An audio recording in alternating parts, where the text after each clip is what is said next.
And, of course, the story coming into the game, and as it turned out, the story at the end of the game was the performance of Jeremy Lin in his return to Madison Square Garden, 22 points and 8 assists. And Jeremy is with us via Arena Link from MSG, your old stomping grounds there.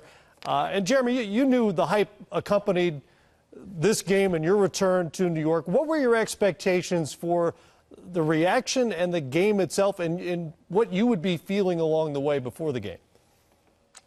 I wasn't really sure, to be honest, but it was good to be back. I felt comfortable, a lot of good memories here. And going into it, I just kind of told myself, I'm going to go out there, I'm just going to be free, I'm going to have fun, and I'm going to play for God and let everything else happen the way it's supposed to happen.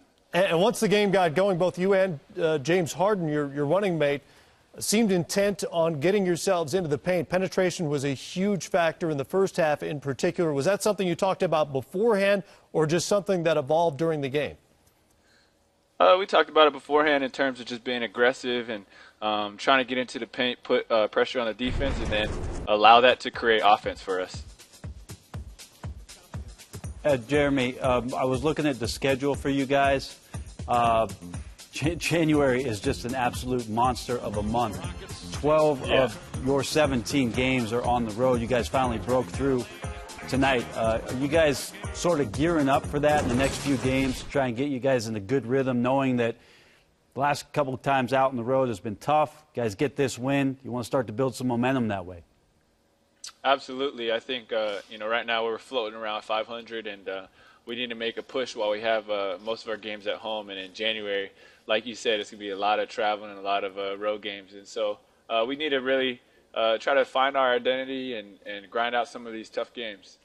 Well, Jeremy, we know you hadn't shot the ball particularly well the start of this season. Could this game, going back to a place where you kind of started your career, if you will, kind of ignite you and get you shooting the ball better and playing better for the rest of the season? I sure hope so. There's no telling what's going to happen, but for me, it's about staying aggressive. I think when I'm aggressive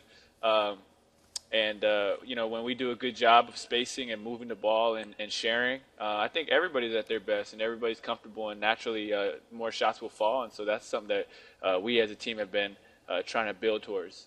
When you signed up with the Rockets, you had no idea you'd be playing with James Harden, who arrived just before the beginning of the regular season. Now more than a quarter of the way through the regular season, what have you learned about playing together that's maybe starting to resonate on the floor for you?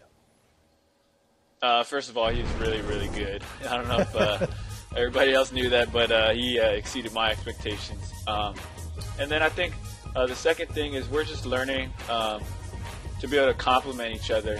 And there have been times where it's been a little tougher early in the season just because we have never played together before. And so, we're slowly getting there where we're becoming more comfortable, and we're learning to really play off of each other and hopefully develop a dangerous backcourt. Well, Jeremy, this is a question from the fans. How do you prepare yourself differently knowing that you were coming off the bench and no one know who you were, when now each and every night someone's coming after you because they know who you are now? I think, that goes back to just skill work, working on weaknesses. And, the biggest thing for me is to, drop a mock scouting report of myself and to kind of address what I could do to get better, and then just working on those things. And then in terms of a nightly basis, you just got to bring full energy every single night. You can't take nights off because everybody's coming after us. All right, Jeremy, two things before we let you get out of there. One, if you're playing for God, does Kevin McHale know he's God's assistant coach? And then secondly, I just want to say, just as a fan, I'm just incredibly impressed by the way you've handled everything. From last year, everything that went on in New York, to the move to Houston. You've just been an incredibly humble guy, a guy that people can look up to. And I know that 3D and I, as basketball fans and as former players, would appreciate playing with a guy like you because of the way you've handled that situation. So we just want to tell you we're very impressed. I appreciate it. Thank you for the kind words. Before I let you go, so a hug before the game from ex-teammates, from folks there in the crowd. I see hugs after the game from Tyson Chandler. During the game, he smacks you in the head with an elbow. Flagrant foul. What gives? Oh, I'm happy he did that because we got the ball back. I got to shoot 2 people in the ball. So hey, as many flagrants as you want. Keep. We'll take that. More possessions for us. You heard that? But Go ahead. Oh, I mean, we're just it's friendly competition. I mean, he's been last year he was like a big brother to me, and he gave me a lot of advice. He was always in my ear, and so. But when we're on opposing teams, we just have fun and compete. It's no big deal. Absolutely. It didn't seem like it at the time. That's you heard it from Jeremy Lin. Word to the NBA: the more flagrant fouls, the better. Hey, continue. Yeah, exactly. Careful for what you wish for. Hey, continued good luck. Nice game. Thank you. I appreciate it.